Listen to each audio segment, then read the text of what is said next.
take Gandhi for example. Mm. I think he dedicated his life. Would you say that he sort of dedicated his life for the benefit of others in some way? Like. Yes, I would say that.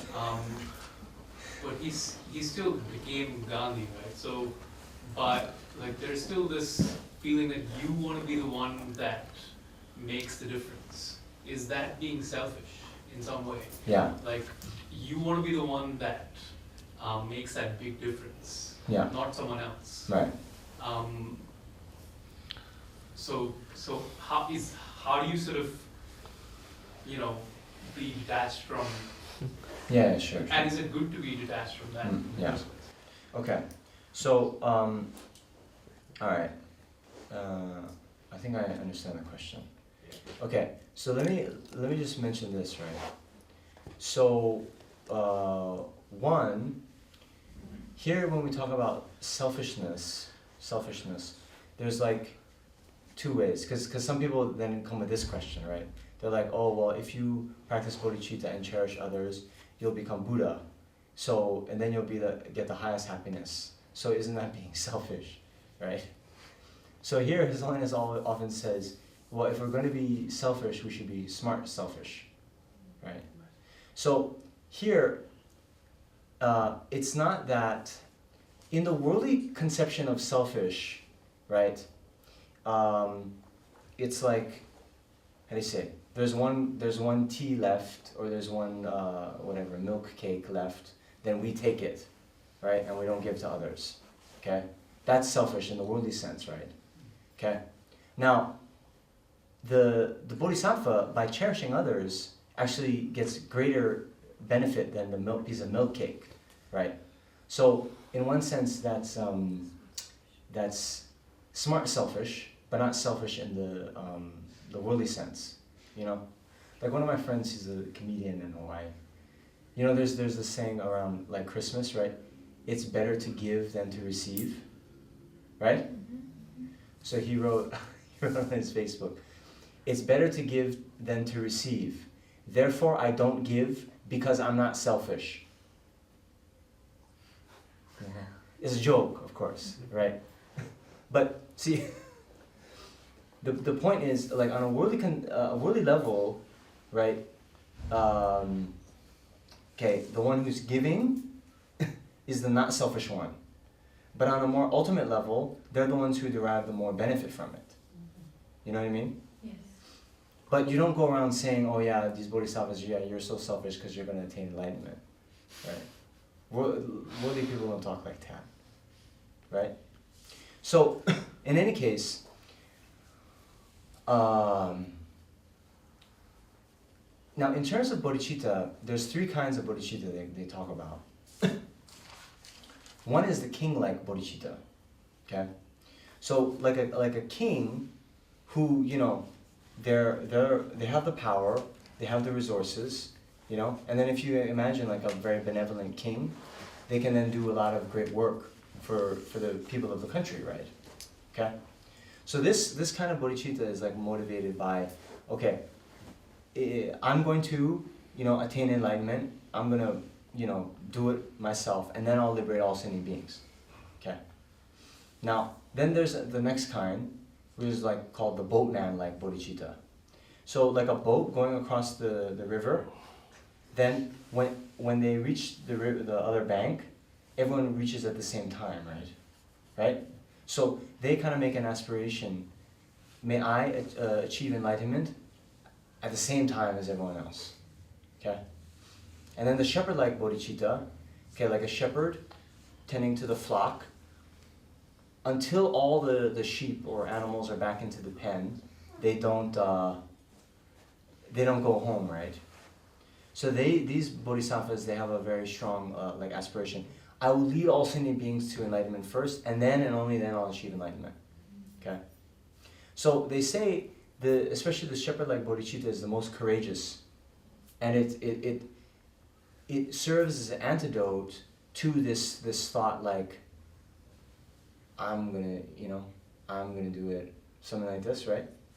But don't worry, the king-like bodhicitta is fully fully characterized bodhicitta. And actually some people say, there's some debate in the text, that the king-like bodhicitta is the only kind of bodhicitta. Because actually, until you're enlightened, you're not able to lead others to enlightenment. Right? Right? So this shepherd thing is just a way of training the mind, they say, but actually, if something is real bodhicitta, it has to be king-like bodhicitta. Okay? There's a lot of debate on that. We're not going to get into it right now. Yeah?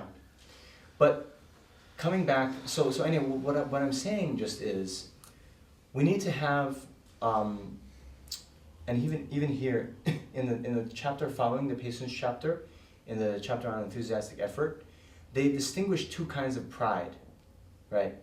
So in general, pride can be an afflictive emotion, right? But where we think we're better than everyone.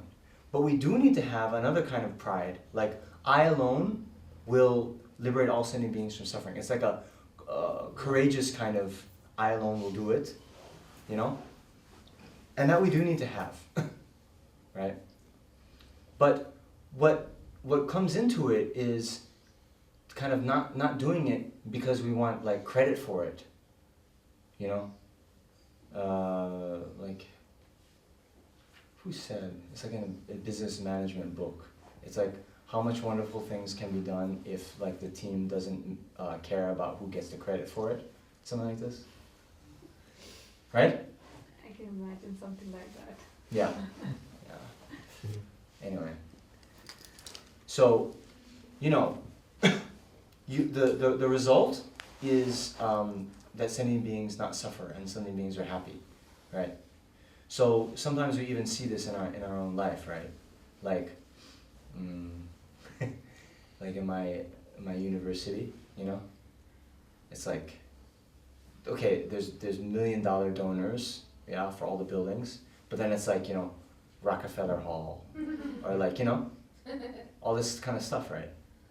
So it's not just you want to benefit others, but you get the hall named after you, and then you get to be known as a big philanthropist, and all these kinds of things. This kind of thought can tinge even our virtue, right? Right? And then, you know, they have this thing like, every year they send out the annual giving report. And then it's like every year, every class, the people's names who gave. Then if you give like over $1,000, you're like in the whatever platinum circle, or you know, like all this kind of stuff. Yeah, you have that here too, you know? No, it's not like the USA in terms of Yeah. university donations. Yeah. But anyway, it works on some level, right? But then a few times you see anonymous, right? You see the class of this, and it's like all the names and then anonymous, you know?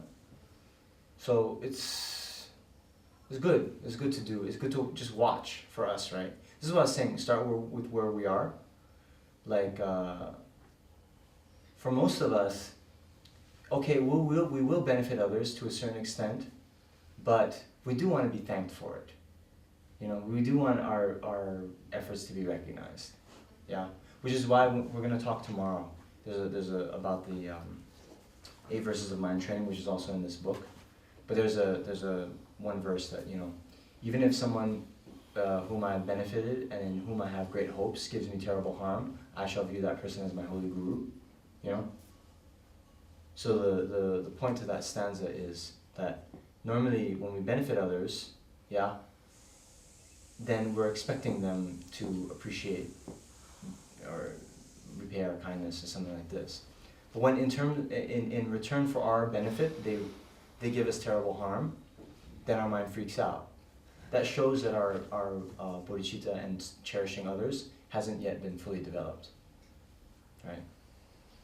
The last stanza of the first chapter of Shantideva's Bodhisattva Charyavatara is, you know, I take refuge in that mind.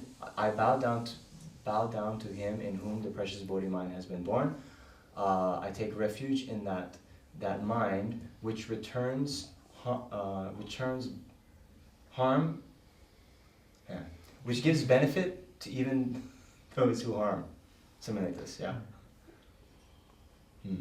So that's what the Bodhisattva does. Even when people harm them, return that harm with benefit. Okay. Does that answer your question? One last question. What's the most important as a virtue, forgiveness or patience?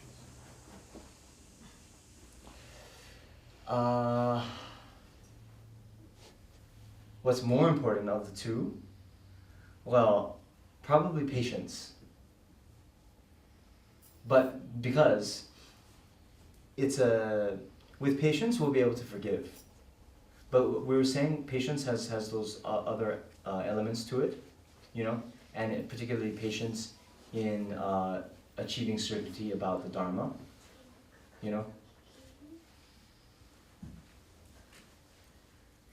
But in any case, I mean, it's okay to ask like that, but sometimes these questions, it's a bit tough. We need both, right? So, but I think, like, if we are patient, then we will be able to forgive. If I'm impatient, I might be forgiving, but I might be impatient. Yeah. But not necessarily the other way. Yeah. Well, that's why we're saying patience is not just being able to, wait in queues without getting disturbed, But it also includes this thought of, forbearance, able to, tolerance, able to withstand hardships, bear hardships, all this stuff. Yeshua, the third kind of bodhicitta? First is king, second is shepherd, third is? No, the second is boatman. Boatman? Boatman, yeah. What is that? Can you please elaborate? Okay. Like a boat going across the river, yeah? Then when there's many people on the boat. When the boat reaches the other shore, everyone arrives at the same time, right? So they train the mind, may I attain enlightenment at the same time as all sentient beings. Okay? Whereas the shepherd is last, right?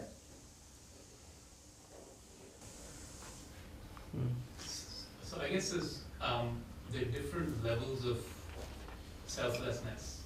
Would you say that's... When you say selflessness, what do you mean?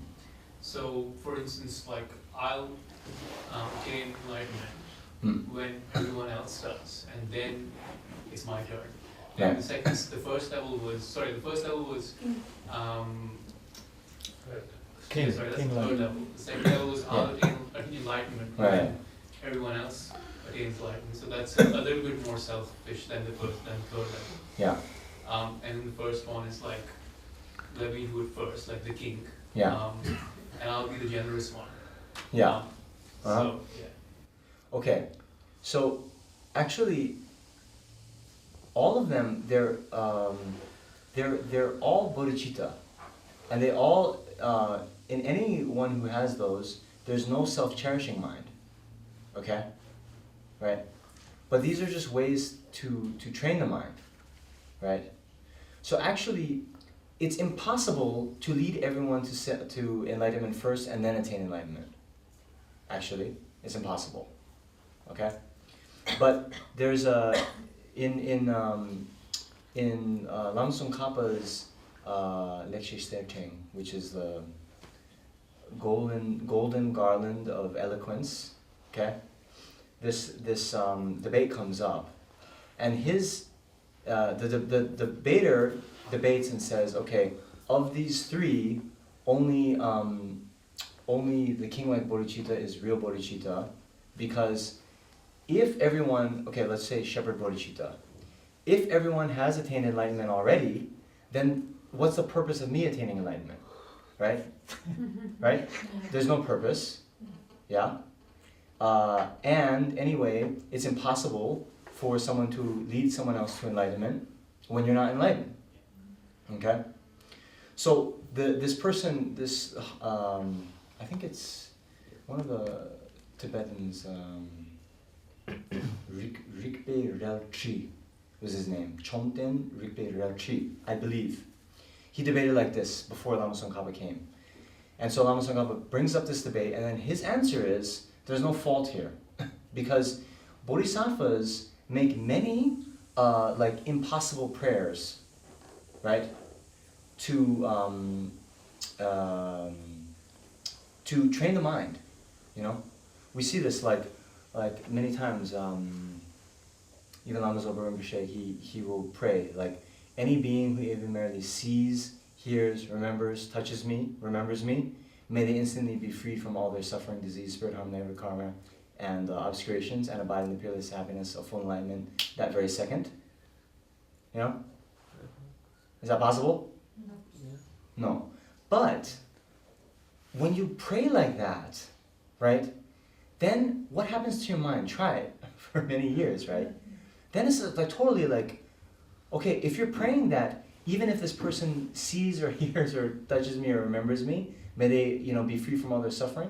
Then when we go out into the world and actually are interacting with people, then I think our commitment or our, you know, our actions will be totally different. You know what I mean?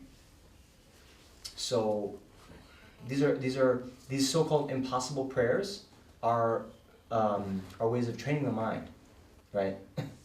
So really, as all the Dharma is, just ways to train the mind, you know.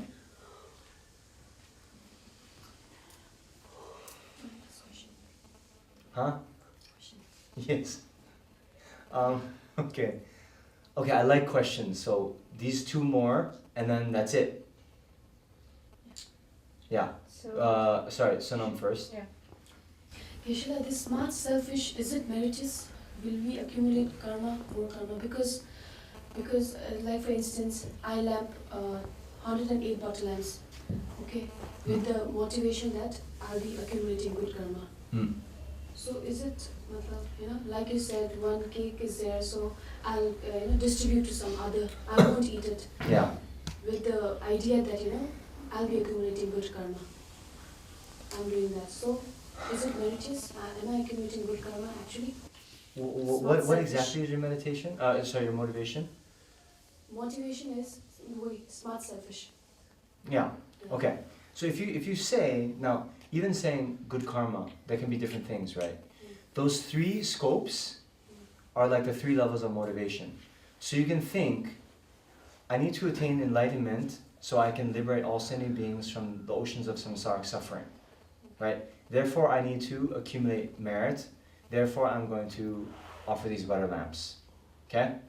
Alright. That person then offers just, let's say, one butter lamp. Okay? Then there's someone who says, I need to get liberated from samsara, right? Right? Therefore, to accumulate the cause to be liberated from samsara myself alone, I'm going to offer this butter lamp. Next person is like, okay, I want to enjoy wealth and a good rebirth in my next life. Therefore, I'm going to offer this butter lamp, and they offer a butter lamp. Yeah. Then maybe let's say a fourth person.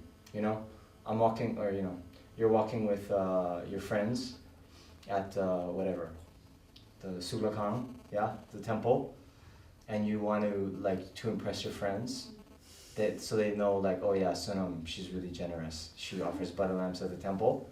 Then you offer the butter lamp, 4 people, right? Okay. So those 4, they'll get the same action of offering one butter lamp, vastly different karmic repercussions. The first one, actually you, who offer just to impress your friends, whether that becomes virtue or not is a little bit cast into doubt.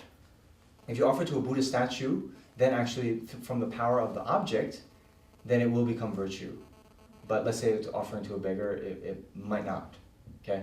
The second person with a thought to gain a good rebirth or wealth in their next life, they will get wealth in their next life, but then the karma finishes, right? The person who motivates for individual liberation will get individual liberation, but then it'll finish. But then the person who dedicates for the enlightenment so they can benefit all sentient beings, they'll get that. Now in the meantime, they will also get wealth in their future lives, and they will be liberated, right? Yeah? Does that answer your question? Yeah, yeah. So the best out of 4 is the first one. Bodhicitta. Yeah. Yes. Now, we can also, and what is good to do when we do these offering practices, and you'll see in the extensive offering practice that's composed by Lama Zopa Rinpoche, you don't just, you try to include as many people as you can in the practice itself, right?